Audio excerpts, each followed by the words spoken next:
안녕하세요. 글로벌 세상 들려주는 남자 조철이입니다. 여러분들 2020년 9월 3일 목요일 아침 방송을 시작하겠습니다. 오늘 지금 서울 강남에는 방송하는 지금 이 시간에 지금 6시 전인데요. 지금 비가 지금 계속 지금 내리고 있습니다. 오늘 태풍 9호가 있죠. 마이삭이 2시를 지나서 부산을 통과해 갔고 지금 계속 내륙지방을 타고 한 6시에서 7, 8시 정도 되면은 이게 이제 동해안 쪽으로 해서 위로 올라간다고 합니다. 그래서 태풍이 움직이다 보면 반경으로 이제 비 피해가 많기 때문에 여러분들 아침에 이제 태풍이 빠져나갈 때까지 큰 피해가 없기를 바라겠습니다. 또 다음 주에는 이제 이번 주 일요일을 이어갖고는요. 또 10호 태풍 하이선이 지금 또 올라오고 있네요. 그래서 뭐 9월 6일 밤에 일요일 날 밤에서 또 월요일 날 저게 지금 상륙한다고 합니다. 그러니까 지난 8호 태풍 바비에 이어서 9호, 10호가 지금 연속으로 오고 있기 때문에 여러분들 이제 큰 피해가 없기를 바라면서 여러분들 각자 좀 주의하시기 바랍니다. 자, 오늘 키워드 5가지 가져왔습니다. 첫 번째, 태풍 9호, 10호. 두 번째, 아마존 30분 드론 배송 전기차 배송 준비. 자, 세 번째, 유로존의 실업력이 심각하다. 자, 네 번째, 미중 IT 전쟁에 위안화가 국제화를 가속하고 있다. 다섯 번째, 글로벌 자금이 미국 증시에 지금 쏠림 현상. 왜 그런가?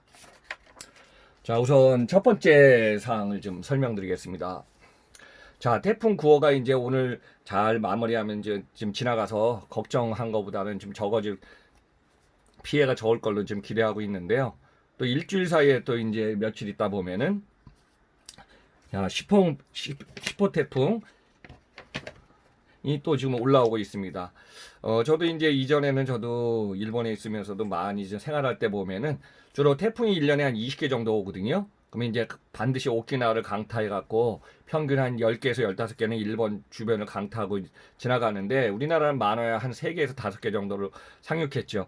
근데 이번에는 보니까 지난 5호 태풍, 그 다음에 바비 8호, 지금 이번에 9호, 10호까지 계속 태풍이 올라오는데 8호는 그래도 지난번에 서해안 쪽으로 해서 올라갔고 이번에 9호는 동해안 쪽으로 해서 이제 올라갈 걸로 보고 10호가 아마 이제 좀 걱정이 될 걸로 지금 예상하고 있습니다. 근데 뭐 태풍 같은 경우는 워낙 이제 태풍의 진로가 지금 수시로 바뀌기 때문에 마지막까지는 우리가 이제 안심할 수 없는 상황입니다. 그래서 여러분들 오늘 이 시간 이후에도 자연재해에 대해서는 각자 지금 정보를 갖다가 들으면서 좀 주의해야 될 것 같습니다.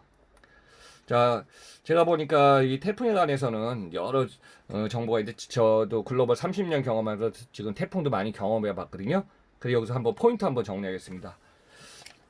태풍 정보에는 상당히 이제 주의를 하셔야 되고요. 주로 이제 태풍이 온다든가 자연재해가 올 때는 집이라든가 실내에서 반드시 있어야 됩니다. 이제 외출을 하는 것보다는 안에 있으면서 이 피해를 좀 줄여야 되고요. 자, 두 번째는 진행 사항을 주로 좀 라디오라든가 SNS 통해 갖고 실시간으로 진행 사항을 좀 사전에 좀 잘 들어야 될 것 같습니다. 태풍이 지나가다 보면 이제 제주도 같은 경우는 비행기가 거의 다 결항하다시피 하고 또 이렇게 야외에 놀러 가서 이제 큰 피해를 당하기 때문에 여러분들 그거 좀 주의하시고요. 자, 세 번째, 조철이 박사 저 자신도 일본에 있을 때 오랜 동안 있으면서 이제 일본에서는 태풍, 지진, 집중호우, 폭우 아무튼 다양한 걸 다 경험해봤습니다. 근데 가장 무서운 건 뭐냐면은 방심했을 때 자연재해가 찾아왔을 때 이거 준비하는 게 너무 큽니다. 그래서 여러분들 자연재해는 잘 준비해서 최선을 다해서 우리의 인명을 갖다가 자신이 지키는 게 무엇보다도 중요할 걸로 생각하고 있습니다. 저의 오랜 경험을 통해서 보면은 저도 뭐 다양한 자연재해를 경험했지만은 자연재해는 방법이 없는 것 같습니다. 사전에 준비하고 마지막까지 철저히 자신을 지키자. 자, 두 번째 내용입니다. 뭐 이제 아마존이 항상 앞서가는 기업으로서 유명하지만은 아마존이 이제 30분 내 드론 배송을 지금 허가를 맡아서 실시할 거고요. 또 전기차 배송을 갖다가 준비하고 있는 걸로 나타났습니다. 뭐 세계 전자상거래 1위 기업 아마존은요. 작년에 매출이 326조 원 규모인데 올해는 뭐 이 코로나의 수혜를 받았기 때문에 큰 폭으로 지금 매출도 증가할 걸로 기대하고 있고 주식도 시가총액이 한 7할 정도 올해 증가한 상태이기 때문에 코로나에 사업성은 지금 승승장구하고 있습니다. 대표적으로 이제 코로나 아마존에 대해서는 주요 키워드 보면 여러분들 자 풀필멘트, 라스트 마일, 키발 로봇, 후레쉬 배송, 프라임에어 다양한 지금 앞서가는 걸 만들어냈기 때문에 아마존은 이제 1994년에 창업한 창업자의 제프 베조스가 경쟁 기업보다 한 발 앞서서 진행하는 게 아마존의 경영 전략입니다. 그래서 이번에 이제 프라임에어 서비스를 실시하는데요.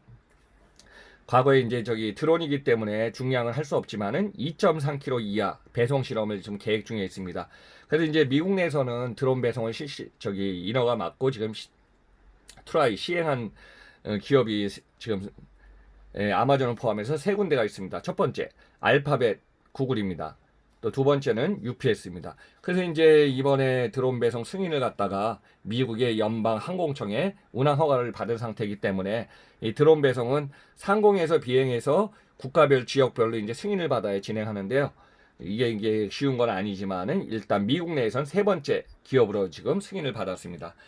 자, 과거에 이제 2013년 12월에 제프 베조스가 당시에 선언한 게 있었습니다. 5년 안에 드론이 여러분 고객의 집 앞에까지 날아가게 할 것이다. 말한 적도 있었죠. 그래서 이제 지금까지 드론을 통해서 배송 실험을 갖다가 5년 이상 지금 다양하게 지금 준비를 해온 걸로 알려져 있습니다. 그래서 이제 드론 배송할 때 보면은 밀집도가 높은 곳은 힘들기 때문에 인구 밀도가 낮은 곳에서 운행해갖고요. 무게는 2.3kg 이하 물품만 배송하는 걸로 이제 제한을 두고 있습니다. 올해 6월에는요, 물품을 싣고 한 30분 안에 최대 24km를 날 수 있는 자율 드론 비행을 갖다가 공개한 적도 있었죠. 그래서 이제 이런 상황 같은 경우는 미국 내에서 워낙 동부, 서부 땅이 넓지 않습니까? 그러니까 우리나라 땅을 기준으로 했을 때 미국은 100배 정도거든요. 그리고 인구가 도심 지역에는 밀집돼 있고, 그 다음에 그렇지 않은 지역 쪽으로 아웃사이드라든가 외부로 나가면은 인구 밀도가 낮거든요. 그래서 이제 과거에 올해 4월에 구글의 모회사인 알파벳이 소유한 윙이 드론을 이용한 상업적 배송을 승인을 받았고요. 또 10월에는 UPS도 드론 배송을 그전에 승인을 받은 상태였습니다. 그래서 이제 아마존 같은 경우는 점차 부가가치를 높이면서 고객의 편리성, 안전성을 갖다 제공하겠다 해서 이제 드론 배송을 지금 미국 내에서 세 번째로 승인을 받았습니다. 자, 또 하나는요. 앞으로는 이제 친환경 문제가 너무 중요하기 때문에 아마존이 택배용 전기차 1,800대를 지금 구입한 상태입니다. 여러분들 이제 친환경 문제는 과거에 파리 기후 협약에 맞춰갖고 2040년까지 탄소 중립을 실현해야 돼서 주로 이제 택배 전기차 차량을 구입해갖고 식자재 구입 또는 배송에다가 주력한 역할을 할 걸로 지금 계획을 세우고 있습니다. 지난 28일 날 메르세데스 벤츠 전기 승합차 모델을 갖다가요 1,800대 이상을 주문했다고 합니다. 그래서 대형 승합차 이 스프린터 모델 1,200대, 중형 승용차 이 비토 600대를 갖다 각각 주문해 갖고 이거는 이제 항상 보면 유럽의 선진국들은 친환경이라든가 탄소 배출에 관해서 지금 앞서가고 있기 때문에 아마존이 구입한 전기차는 유럽 지역의 배송 차량으로 이용할 예정이라고 합니다.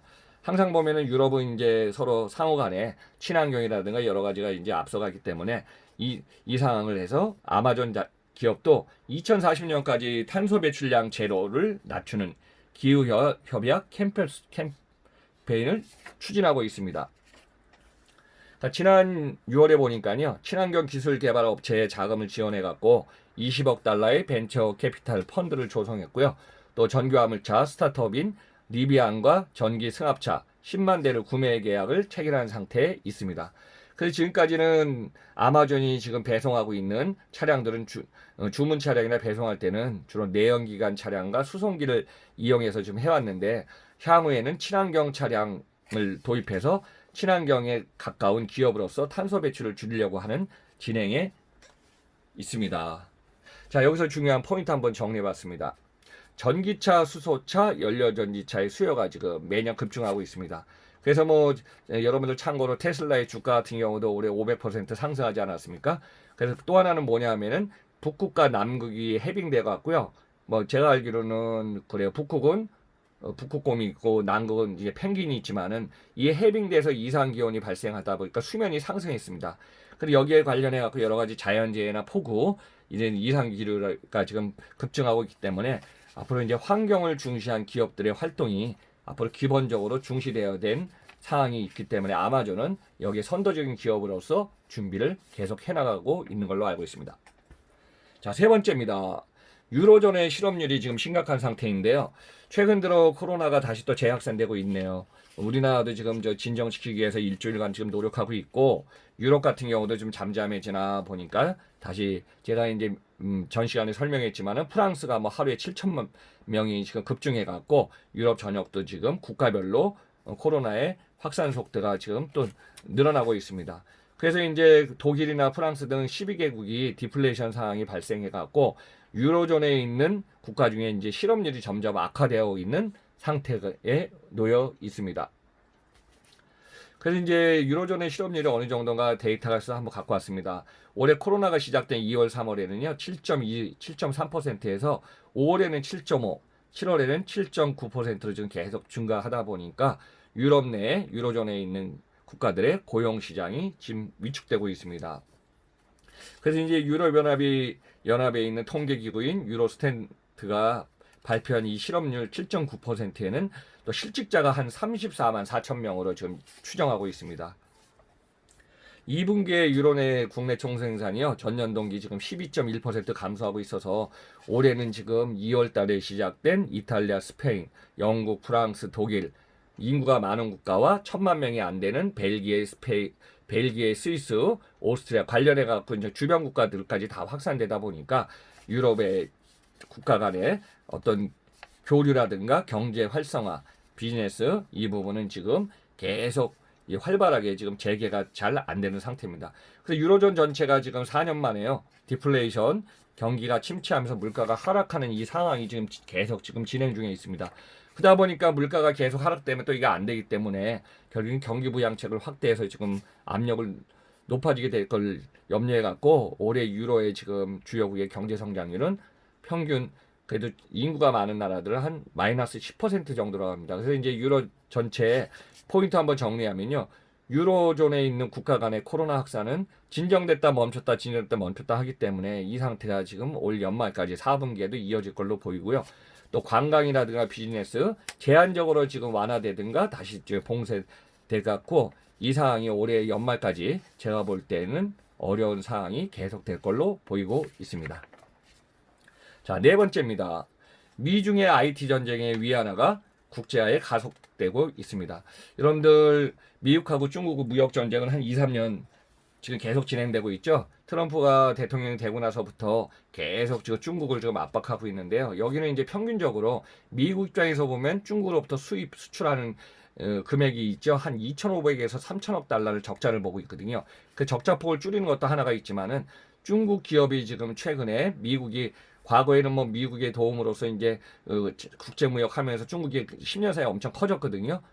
근데 이제 결국은 이걸 갖다 어떻게 이제 견제를 안 하다 보면 중국 기업이 글로벌화해서 엄청 커지거든요. 그래서 중국 기업의 성장을 좀 제동 거는 것도 하나의 포인트입니다.